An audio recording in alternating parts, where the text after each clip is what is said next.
साथियों नमस्कार।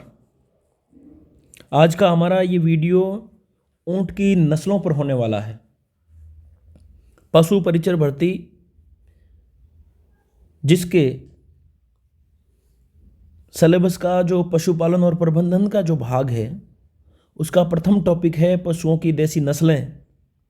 उसमें राजस्थान में जो पशु पाए जाते हैं उनकी देसी नस्लों पर हम अध्ययन कर रहे हैं।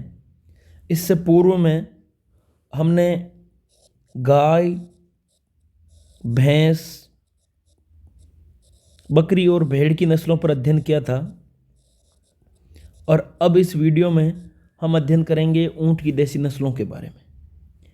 इस वीडियो में आपको ऊंट के बारे में संपूर्ण जानकारी मिलेगी, सामान्य जानकारी के साथ ऊंट की नस्लें, किस प्रकार से ऊंट का प्रबंधन किया जाता है, ऊंट की नस्लों की विशेषताएं क्या है, उनकी आवास व्यवस्था कैसी होनी चाहिए, उनकी आहार की व्यवस्था कैसी होनी चाहिए, ये सारी जानकारी आपको इस वीडियो के अंतर्गत मिलेगी। तो देखते हैं ऊंट के बारे में। ऊंट राजस्थान के रेगिस्तान का एक महत्वपूर्ण पशु है। इसे रेगिस्तान का जहाज भी कहा जाता है। रेगिस्तान का जहाज कहा जाता है ऊंट को। दूसरा, राजस्थान सरकार ने 2014 में ऊंट को राजस्थान के राज्य पशु का दर्जा दे दिया था। तत्कालीन वसुंधरा राजे की सरकार ने 2014 में ऊंट को घरेलू श्रेणी में राज्य पशु का दर्जा दिया था। इससे पूर्व वन्य श्रेणी में चिंकारा राजस्थान का राज्य पशु था और अभी भी है। तो राजस्थान के राज्य पशु दो हैं, पहला चिंकारा और दूसरा आपका ऊंट। ऊंट घरेलू श्रेणी में है और चिंकारा वन्य श्रेणी में। तो 2014 में राजस्थान का राज्य पशु का दर्जा ऊंट को प्राप्त हुआ था। ये आपको वर्ष याद रखना है। नेक्स्ट है, राजस्थान में सर्वाधिक ऊंटों वाला जिला बाड़मेर है। बाड़मेर में फैला जो रेगिस्तान है उसमें ऊंटों की संख्या सबसे ज़्यादा है। सबसे ज़्यादा ऊंटों की संख्या है। और बता दूं कि भारतवर्ष में भी ऊंटों की संख्या सबसे ज़्यादा राजस्थान में है। राजस्थान ऊंटों की दृष्टि से भारत में प्रथम स्थान पर है और लगभग 80% से प्लस ऊंट राजस्थान अकेले में पाए जाते हैं। नेक्स्ट प्रश्न है, राजस्थान के लोक देवता पाबूजी को ऊंटों का देवता कहा जाता है। तो पाबूजी को ऊंटों का देवता कहा जाता है, अर्थात जो ऊंट पालक होते हैं, जब भी अगर ऊंट के किसी प्रकार की दिक्कत हो जाए, वो बीमार हो जाए, तो ये सब लोग आराधना करते हैं पाबूजी की। पाबूजी के नाम के इनको ऊंटों को तांती मानते हैं और उसके फलस्वरूप होता ये है कि ऊंटों को स्वास्थ्य लाभ प्राप्त होता है। इसलिए पाबूजी को ऊंटों का देवता भी कहा जाता है। नेक्स्ट है, राजस्थान में ऊंट पालने के लिए रेबारी जाति प्रसिद्ध है। यानी जो रेबारी जाति के लोग होते हैं ये ऊंट पालने की दृष्टि से प्रसिद्ध हैं। यानी विशेष रूप से ऊंट पालने का कार्य रेबारी जाति के लोग करते हैं। ऊंट की खाल पर की जाने वाली कलाकारी को उस्ता कला कहा जाता है तथा ऊंट की खाल से बनाए जाने वाले ठंडे पानी के जल पात्रों को कॉपी कहा जाता है। यानी जो ऊंट की खाल होती है और खाल पर जो डिज़ाइन बनाई जाती है, कलाकारी की जाती है, उसे आप उस्ता कला के नाम से जानते हैं। उस्ता कला। और ये उस्ता कला कहाँ की प्रसिद्ध है? बीकानेर की। कहाँ की? उस्ता कला बीकानेर की प्रसिद्ध है। और ऊंट की खाल के ऊपर जो ठंडे पानी के जलपात्र बनाए जाते हैं उसे कॉफी कहा जाता है। ऊंटनी के दूध में भरपूर मात्रा में विटामिन सी पाया जाता है। कौन सा विटामिन ऊंटनी के दूध में पाया जाता है? तो वो आपका विटामिन सी होता है, क्योंकि ऊंटों का मुख्य भोजन पेड़ पौधे और इनकी पत्तियां होती है। जिस प्रकार से दूसरे जो पशु होते हैं वो जैसे घास जमीन पर उगी हुई चरते हैं, तो अधिकांशतः ऊंट इस प्रकार का आहार नहीं लेते हैं। ऊंट जैसे ही खुले में चरते हैं तो ये जो बड़े बड़े पेड़ पौधे होते हैं उनसे ये अपना भोजन ग्रहण करते हैं, तो उन्हें पौष्टिक वो भोजन मिलता है, उनमें किसी वो एकदम नेचुरली होता है, तो उससे जो ऊँटने का दूध होता है उसमें भी बहुत ज़्यादा गुण होते हैं, बहुत ज़्यादा वो गुणकारी होता है। विशेष रूप से डायबिटीज़ के लोगों के लिए तो ऊँटने का दूध बहुत ज़्यादा कारगर होता है। देश की प्रथम कैमल मिल्क डेयरी, देश की प्रथम कैमल मिल्क डेयरी यानी ऊँट के दूध की डेयरी, ये आपके जो राष्ट्रीय ऊँट अनुसंधान केंद्र है, राष्ट्रीय ऊँट अनुसंधान केंद्र है बीकानेर के जोहड़बीड़ में, यहाँ पर स्थित है। प्रथम कैमल मिल्क की डेयरी कहाँ है? राष्ट्रीय ऊँट अनुसंधान केंद्र जोहड़बीड़ बीकानेर में देश की प्रथम कैमल मिल्क डेयरी स्थापित की गई है।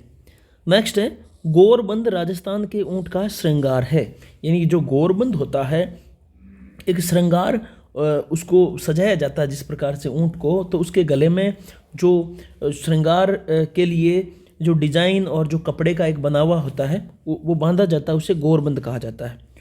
नेक्स्ट है ऊँट के नाक में डाले जाने वाली लकड़ी का बना आभूषण गिरबान कहलाता है, यानी ऊँट की नाक में जो एक आभूषण डाला जाता है बनाकर उसे गिरबान कहते हैं, गिरबान।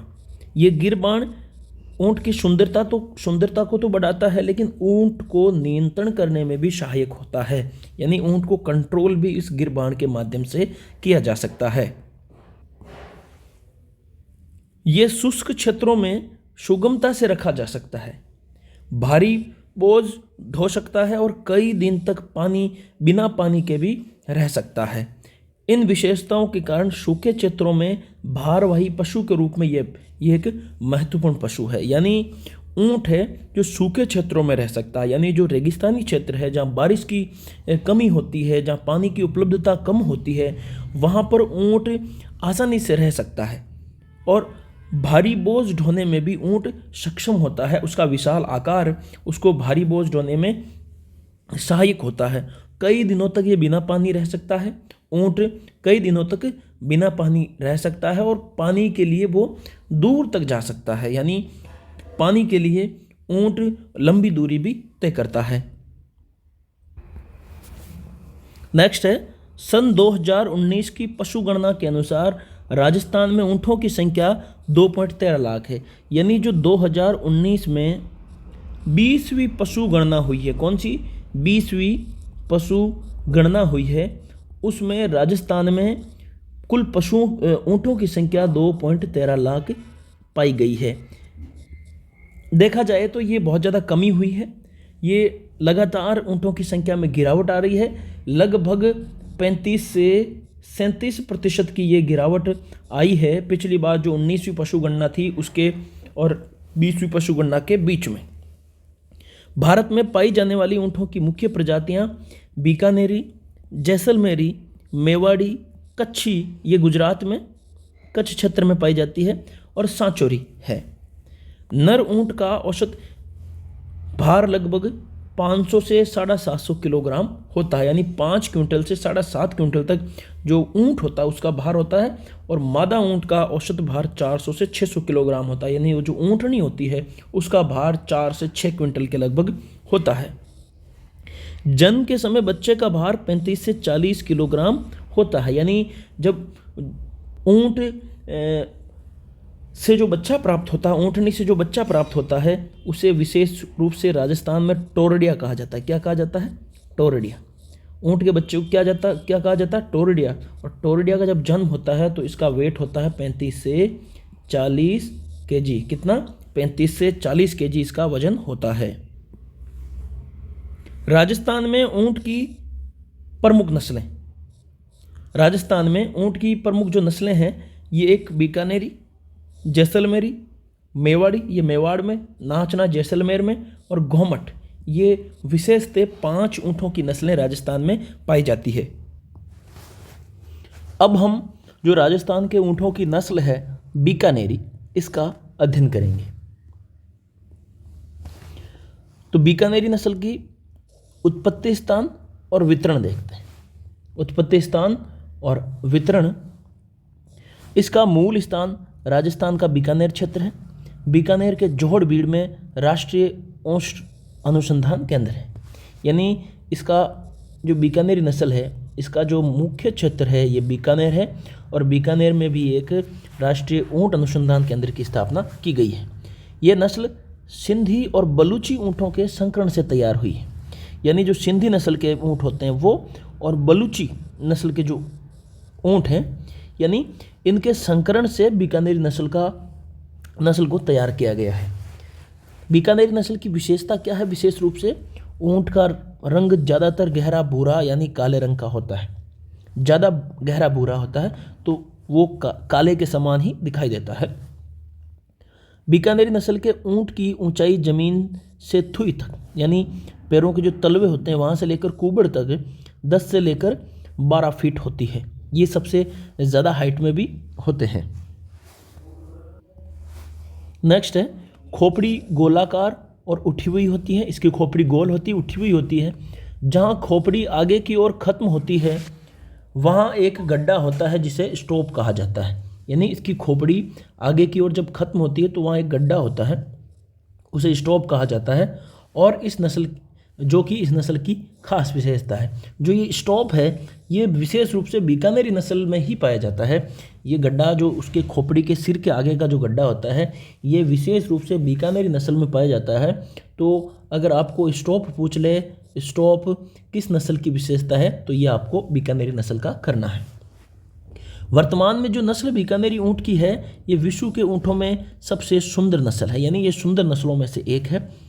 आँखों की भौं और पलकों पर घने काले बाल होते हैं। आँखों की भौं और पलकों पर ज़्यादा बाल होते हैं।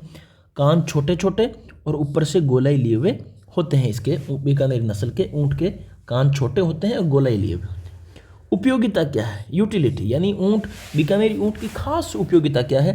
तो इस नस्ल के ऊँट सभी कामों के लिए उपयुक्त हैं। ज़्यादातर बोझा ढोने और कृषि कार्यों में काम लिए जाते हैं। ज़्यादातर इनका उपयोग होता है बोझ ढोने में, यानी भारी सामान को इधर से उधर ले जाने में, और कृषि कार्य में विशेष रूप से बीकानेरी नस्ल के ऊँटों का उपयोग होता है। और अन्य काम भी वो उनसे करवाए जा सकते हैं। ऐसी कोई वो बाउंडेशन नहीं होती है, क्योंकि पशु है तो जो किसान उनसे और भी काम करवा लेते हैं। अगली नस्ल है जैसलमेरी, और नाम से स्पष्ट है जैसलमेरी है तो विशेष रूप से जैसलमेर में इसका संकेंद्रण होगा। जैसलमेर में इसकी उत्पत्ति और विस्तार सबसे ज़्यादा होगा। जैसलमेर जिले के थार के रेगिस्तान में थार फारकर कैंट से उत्पन्न हुए, जो पाकिस्तान के सिंध प्रांत में भी पाए जाते हैं। यानी जाहिर सी बात है कि अगर जैसलमेर में कोई पशु पाया जाएगा तो जैसलमेर और बाड़मेर की जैसलमेर और पाकिस्तान की जो बॉर्डर लाइन टच है तो दोनों तरफ उसका विस्तार होगा। दोनों तरफ उस पशु की प्रजाति पाई जाएगी। तो पाकिस्तान में भी इसका विस्तार है जैसलमेरी ऊँटों का। विशेषताएं क्या है? इस नस्ल के ऊँट का रंग हल्के भूरे रंग का होता है, जबकि बीकानेरी नस्ल के ऊँट का रंग कैसा था? गहरा भूरा था और जो काले के समान दिखाई देता है। जैसलमेरी ऊँट की ऊंचाई 7 से 9 फीट होती है, जबकि आपने बीकानेरी नस्ल के ऊँट की देखी थी हाइट, उसकी 10 से 12 फीट थी। बीकानेरी की कितनी थी? 10 से 12 फीट थी, और जैसलमेरी की आप देख रहे हैं 7 से लेकर 9 फीट। ऊँट का शरीर छोटा और पतला होता है, यानी बीकानेरी ऊँट की तुलना में ये छोटा होता है और थोड़ा पतला होता है। आँखें चमकदार और सिर के अनुपात में बढ़ी हुई होती है। आंखें चमकदार होती है और तुलना करें सिर की तो उससे थोड़ी सिर की तुलना में बड़ी होती है। इस नस्ल के ऊँटों का कपाल उठा हुआ नहीं होता है और स्टॉप भी नहीं होता है। यानी जो स्टॉप विशेषता है, मैंने पहले भी बताया था कि ये बीकानेरी नस्ल की विशेषता है स्टॉप। तो ये आपके जैसलमेरी नस्ल में स्टॉप जो होता है, खोपड़ी के आगे जो धसा हुआ भाग होता है वो नहीं होता है इसमें। जैसलमेरी नस्ल के पैर पतले और हड्डियां छोटी छोटी होती। पैरों के तलवे भी छोटे और हल्के होते हैं जो तेज चलने में सहायक होते हैं। यानी इसका शरीर छोटा है, पतला है और पैर पतले होते हैं, जिससे ये तेज चलने में उसके ऊँट के लिए सहायक होते हैं। उपयोगिता जैसलमेरी ऊँटों की उपयोगिता क्या है? इस नस्ल के ऊँट सवारी के लिए उपयुक्त है, यानी सवारी में विशेष रूप से इनका उपयोग किया जाता है। एक प्रशिक्षित ऊँट एक ठंडी रात में 100 से लेकर 140 किलोमीटर तक की यात्रा कर सकता है, यानी जिस ऊँट को ट्रेनिंग दी गई हो वो ऊँट 100 से लेकर 140 किलोमीटर की दूरी एक रात में, ठंडी रात में तय कर सकता है। रेगिस्तान में पुलिस और सेना के कार्यों के लिए भी उपयुक्त है, यानी जैसलमेर जो ऊँट होते हैं इनका उपयोग सेना और पुलिस दोनों करती है। ऊँटों की जो अगली नस्ल है वो है मेवाड़ी। कौन सी? मेवाड़ी। और राजस्थान का जो मेवाड़ प्रांत है, मेवाड़ क्षेत्र है, यहाँ इन ऊँटों की इन ऊँटों का विस्तार पाया जाता है, यानी इनकी संख्या मेवाड़ क्षेत्र में ज़्यादा है, इसलिए इसका नाम मेवाड़ी पड़ गया। उत्पत्ति स्थान और वितरण क्या है? उदयपुर क्षेत्र को मेवाड़ कहा जाता है और जो कि अरावली की पहाड़ियों में बसा हुआ है, और इसी क्षेत्र में इन ऊँटों का विस्तार ज़्यादा है, विस्तार अधिक है, इस कारण इन्हें मेवाड़ी अधिक होने के कारण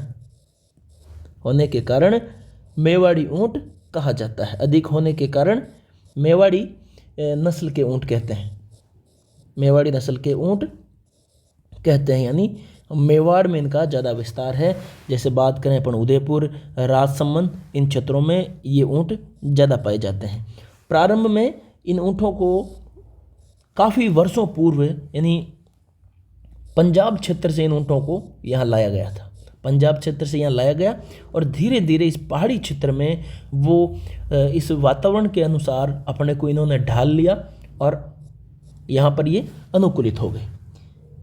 ये नस्ल राजस्थान के पहाड़ी क्षेत्रों से लेकर गुजरात तक फैली हुई है, यानी अब मेवाड़ है तो मेवाड़ गुजरात से टच है, तो मेवाड़ के साथ मेवाड़ी नस्ल के जो ऊँट होते हैं उनका विस्तार गुजरात में भी है। मेवाड़ी नस्ल के ऊँटों की विशेषताएं क्या है? इस नस्ल के ऊँट की लंबाई मध्यम आकार की होती है और रंग गहरा भूरा होता है, हल्का भूरा होता है, और ऊँट की लंबाई भी ज़्यादा नहीं होती है और कम भी नहीं होती, मध्यम आकार की होती है। आँखें छोटी छोटी और सुस्त होती है। ये मेवाड़ी नस्ल के जो ऊँट होते हैं उनकी विशेषता आँखें छोटी होती, सुस्त होती है।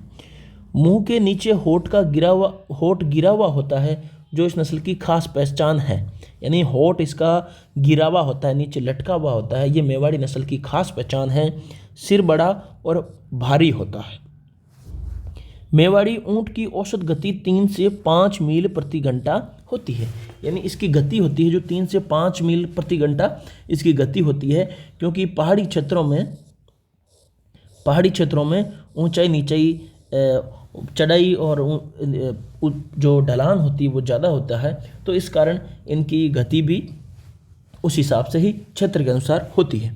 उपयोगिता: इस नस्ल की ऊँट कृषि कार्यों और भार ढोने के लिए काम में लिए जाते हैं, क्योंकि जिस समय तक इन क्षेत्रों में तकनीक का अभाव था, यानी जो खेती में जो उपकरण काम में लिए जाते हैं, जो मशीनरी काम में ली जाती है, वो जब तक इन क्षेत्रों में उसका प्रचलन नहीं हुआ, उस समय तक यहाँ के सभी लोग ऊँट को खेत जोतने में काम लेते थे, क्योंकि मेवाड़ में खेत भी इसी प्रकार से हैं, पहाड़ों के बीच में जो नाले वगैरह होते हैं वहाँ पर छोटे छोटे खेत होते हैं, पहाड़ों के बीच में होते हैं, तो फिर वहाँ पर आज भी कई क्षेत्रों में ऊँटों का इस्तेमाल इसलिए किया जाता है क्योंकि जो मशीनरी होती है उनका निकलना आना जाना थोड़ा संभव नहीं होता है।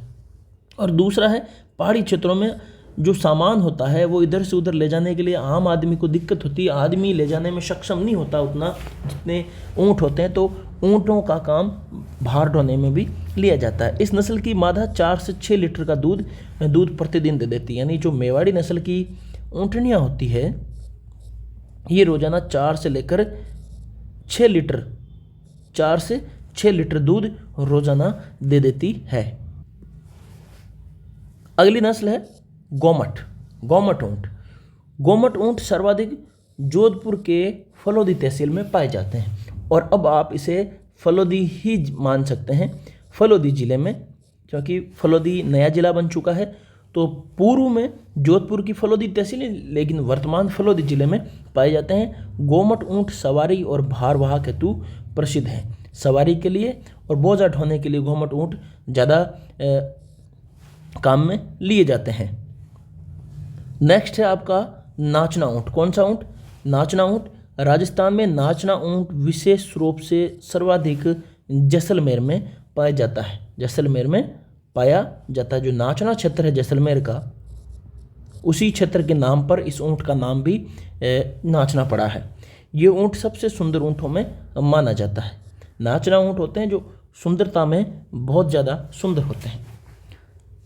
सर्वाधिक तेज दौड़ने की दृष्टि से भी महत्वपूर्ण है और आपने देखा होगा ऊँटों की जो रेस होती है उसमें नाचना ऊँट विशेष रूप से आगे रहते हैं और इनकी तेज़ दौड़ विश्व भर में प्रसिद्ध है। बीएसएफ जवानों के पास यही ऊँट मिलता है और इसी कारण जो इनकी तेज़ गति है, इनकी तेज़ दौड़ने की जो खासियत है, इसी के कारण जो बॉर्डर सिक्योरिटी फोर्स होती है बीएसएफ, जो पाकिस्तान बॉर्डर पर बीएसएफ का जमावड़ा होता है, तो बीएसएफ विशेष रूप से नाचना ऊँट का ज़्यादा इस्तेमाल करती है। अगला जो टॉपिक है, ऊँट का मैनेजमेंट कैसे किया जा सकता है, ऊँट का प्रबंधन कैसे करें, तो वो स्वभाव में ऊँट एक धैर्यवान सहनशील प्राणी माना जाता है। यानी ऊँट सहनशील है, धैर्यवान होता है। नेक्स्ट है ऊँट झुंड में रहना पसंद करता है। आपने कई दफ़े देखा होगा बहुत ज़्यादा संख्या में 100 200 ऊँट के टोले निकलते हैं, उन्हें टोले कहते हैं। क्या कहते हैं? टोले। तो खूब बड़ी संख्या में ऊँट एक साथ रहते हैं। आपने सिंगल ऊँटों की संख्या बहुत कम देखी होगी। जो घरेलू या फिर सिंगल एक दो जो घर के पर्पज़ की दृष्टि से रखते हैं तो फिर वो आपने देखा होगा, लेकिन अधिकांशतः ऊँट झुंड में रहना पसंद करते हैं और झुंड में ही रहते हैं। इसमें अपना मार्ग याद करने की अद्भुत क्षमता होती है। सालों पहले अगर किसी मार्ग से ये ऊँट गए हो तो वापसी उनकी उसी मार्ग से हो जाती है। उनको याद, उनकी मेमोरी बड़ी तेज होती है। कई वर्षों के अंतराल बाद भी ऊँट सरलता से अपने स्थान पर पहुंच जाते हैं। सदियों से मरुस्थलीय प्रदेश की कठिन परिस्थितियों में रहते रहते इनकी शारीरिक बनावट भी उसी के अनुकूल हो गई है, जिसका विवरण हम नीचे जानेंगे कि भाई ऊँट की जो शारीरिक विशेषताएं हैं, शारीरिक बनावट है, वो जिस प्रकार से कठोर वातावरण है मरुस्थलीय क्षेत्रों का, जहाँ पर गर्मी भी बहुत ज़्यादा पड़ती है और सर्दी भी बहुत ज़्यादा पड़ती है, तो फिर उसके अनुसार इसने अपने शरीर को ढाल लिया। इसकी बनावट उसके अनुसार हो गई है कि कैसी भी परिस्थिति हो, कैसा भी कठोर वातावरण हो, उसमें उसके अनुसार ये रह जाते हैं। प्रथम है कुबड़। ऊँट की एक विशेषता है, कुबड़ होती है, ये खास विशेषता होती है ऊँट की, जो उसके ऊपर जो ऊँट के पीठ में जो कुबड़ होती है, ये खास विशेषता होती है। ये आकार में 50 सेंटीमीटर इसकी ऊंचाई होती है, 50 सेंटीमीटर ऊंचाई होती है और 200 सेंटीमीटर ये ऐसे घेरदार होती है, 200 सेंटीमीटर तक। इसकी त्वचा के नीचे वसा की तह नहीं के समान होने के कारण शरीर के अतिरिक्त ताप को निकालने में सुविधा रहती है। यानी ऊँट की जो त्वचा होती है उसके नीचे फैट नहीं होता। अगर फैट नहीं होगा तो उसके शरीर की गर्मी होती है वो बाहर निकलती रहती है, शरीर की गर्मी बाहर निकलती रहती है, जिस कारण ज़्यादा गर्मी पड़ने पर भी उन्हें ज़्यादा दिक्कत का सामना नहीं करना पड़ता है। शरीर में ठंडक बनी रहती है ऊँटों के। इसके पैर के पंजों की हड्डियाँ चौड़ी होती है, जो पंजे होते हैं नीचे से हड्डियाँ चौड़ी होती है और चपटी होती है, जो गद्देदार चमड़ी में बसी होती है। यानी ये जो उनके पैर होते हैं, तलवे होते हैं, वो एकदम गद्देदार हो जाते हैं। ऊँट के चलने पर दबाव के कारण गद्देदार पंजा फैलता है। ये पंजा होता है, ये ज़्यादा फिर फैलता है चलने पर, जैसे ही दबाव पड़ता है तो फैलता है।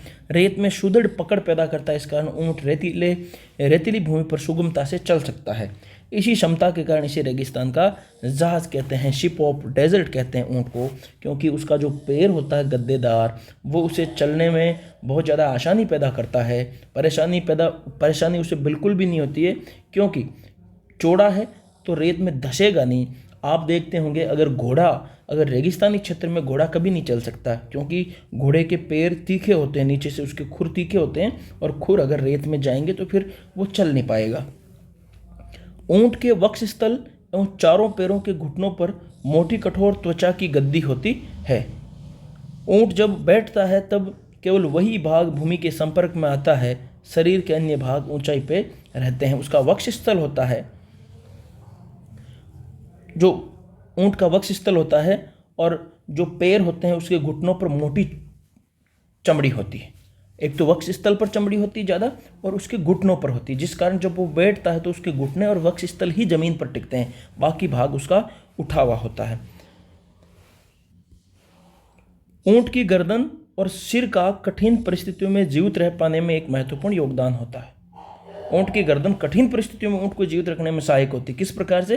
क्योंकि उसकी गर्दन भोजन आपूर्ति के लिए उसकी सहायक साबित होती है। ऊंचाई पर जो पेड़ पौधे होते हैं उनसे वो अपना आहार ग्रहण करते हैं उसकी गर्दन के माध्यम से। इसके होंठ अत्यधिक संवेदनशील होते हैं, जिससे कंटीली झाड़ियों और वृक्षों से पत्तियां चरते हुए कांटे चुनने में बचाव करते हैं। उसके जो होंठ होते हैं वो संवेदनशील होते हैं, जो झाड़ियां और वृक्षों की जो पत्तियां खाते हैं उस समय कांटों को चुनने में बचाव करते हैं उसके होंठ। इसकी उभरी भौहें सूर्य प्रकाश के चकाचौंध से आंखों को बचाती है। जो आंखों के ऊपर जो भौहें होती है ये सूर्य का जो तेज प्रकाश पड़ता है, क्योंकि जब ऊंट चारा या फिर पेड़ पौधों की पत्तियां खाता है तो उसका सिर एकदम सूरज की तरफ यानी ऊपर की तरफ होता है, तो ऐसे में उसकी भौहें अगर बड़ी होगी तो वो सूर्य का प्रकाश उसकी आंखों पर नहीं गिरने देगी। नेक्स्ट है आहार व्यवस्था। ऊंट प्रतिदिन अपने शरीर के भार का 1.5 से 2% चारा सूक्ष्म पदार्थ के रूप में ग्रहण कर सकता है। ऊँटों को निम्न तालिका के अनुसार आहार खिलाना चाहिए, यानी ऊँट का जो शरीर होता है उसका 1.5 से लेकर 2% तक ऊँट चारा या सूखा पदार्थ जो होता है उसे ग्रहण करता है।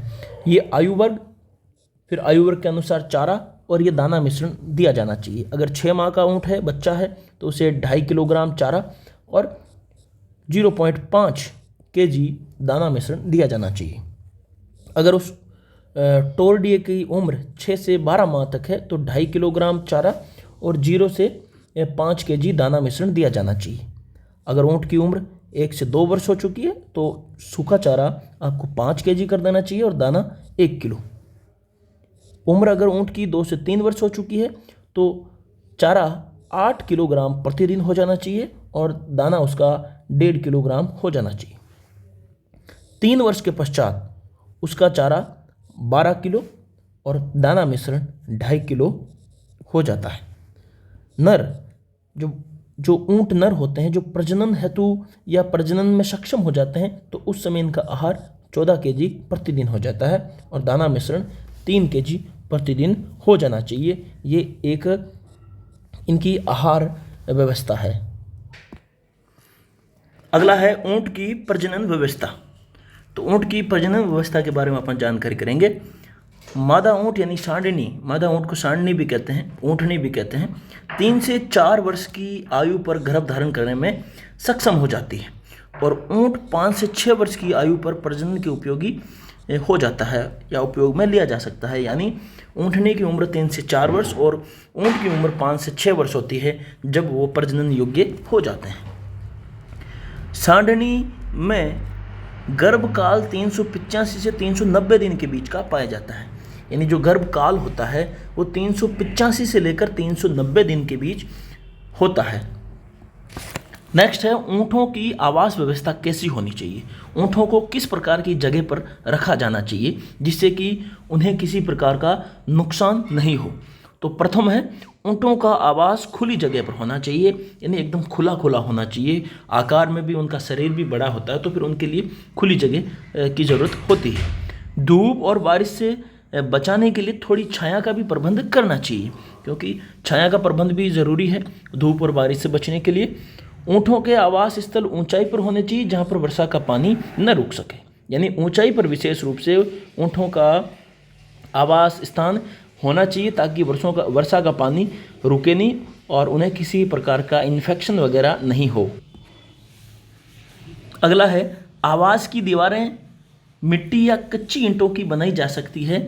खुला हुआ भाग ऐसा न हो जहां सीधी हवा आती हो, यानी दीवारें मिट्टी या कच्ची ईंटों की बनाई जानी चाहिए और खुली हवा, एकदम ठंडी और गर्म हवा नहीं आए, इस प्रकार का बचाव किया जाना चाहिए। फर्श कच्चा भी रखा जा सकता है, लेकिन ऐसा नहीं, ऐसा बनाना चाहिए जहाँ गंदगी जमा नहीं हो, यानी फर्श अच्छा होना चाहिए, चाहे कच्चा हो या फिर पक्का, लेकिन गंदगी जमा नहीं हो, इस प्रकार का होना चाहिए। बाड़े में एक नांद भी बनानी चाहिए, ये पक्की ईंटों की तथा जमीन से 3 फीट ऊंचाई पर होनी चाहिए।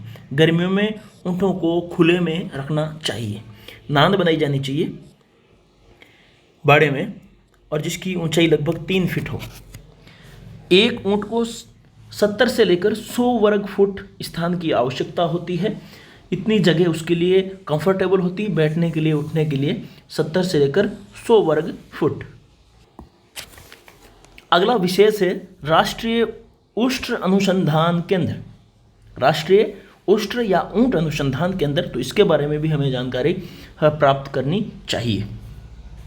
शुष्क और अर्धशुष्क क्षेत्रों में समाजार्थिक विकास यानी सामाजिक और आर्थिक विकास में ऊँटों के महत्व को अनुभव करते हुए भारत सरकार ने भारतीय कृषि अनुसंधान परिषद के अधीन बीकानेर में उष्ट्र परियोजना निदेशालय की स्थापना 5 जुलाई 1984 में की थी। यानी सबसे पहले उष्ट्र परियोजना निदेशालय के रूप में इसकी स्थापना की गई थी। कब? 5 जुलाई 1984। लेकिन बाद में क्या होता है, ये केंद्र बीकानेर, ये तो लोकेशन है इसकी जोहड़बीड़ में, बीकानेर के जोहड़बीड़, जोहड़बीड़ बीकानेर में इसकी स्थापना एज ए निदेशालय होती है। लेकिन 20 सितंबर 1995 को इसको क्रमोन्नत कर राष्ट्रीय ऊंट अनुसंधान केंद्र के रूप में बना दिया जाता है। यानी 1995 में इसको अनुसंधान केंद्र के रूप में मान्यता दे दी जाती है, अनुसंधान केंद्र के रूप में मान्यता दे दी जाती है।